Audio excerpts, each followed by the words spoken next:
Emotional maturity is a state that few of us ever reach, or at least not for very long. But it may help us to try to lay out what some of the ingredients of it are, so that we can have an idea of what we might aim for. If we were to grow into emotionally mature people, this is some of what we would have learned how to be.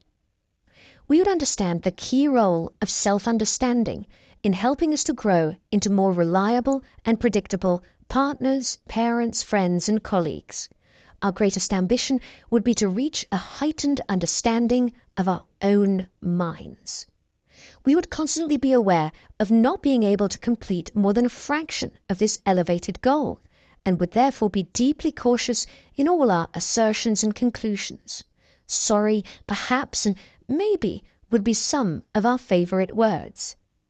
We would recognize what unfaithful allies our conscious minds are for the project of self-discovery, how much of us wants to know ourselves, and how very much more doesn't want to in the least.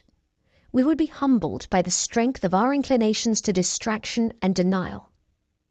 We would properly realize that we were going to die and would put this terrifying thought to use on a daily basis to nudge us towards greater appreciation, authenticity, and focus. It would help us to be able to say at points and at last, no.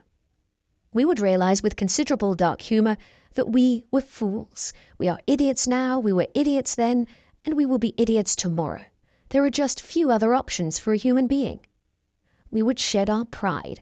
We would realize how much we constantly misunderstand, and never more so than when we begin to have faith in our total competence and sanity. We would acknowledge the influence of the body on the mind.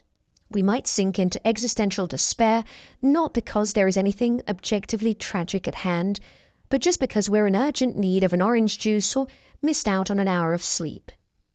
We'd respect the art of diplomacy and the importance of politeness. We would acknowledge the surprising thought that other people may be just as easily hurt as we are. We would learn painfully to use language to give those around us an indication of what is at play within us. We wouldn't hold it against them that they didn't understand things that we had never bothered to teach them.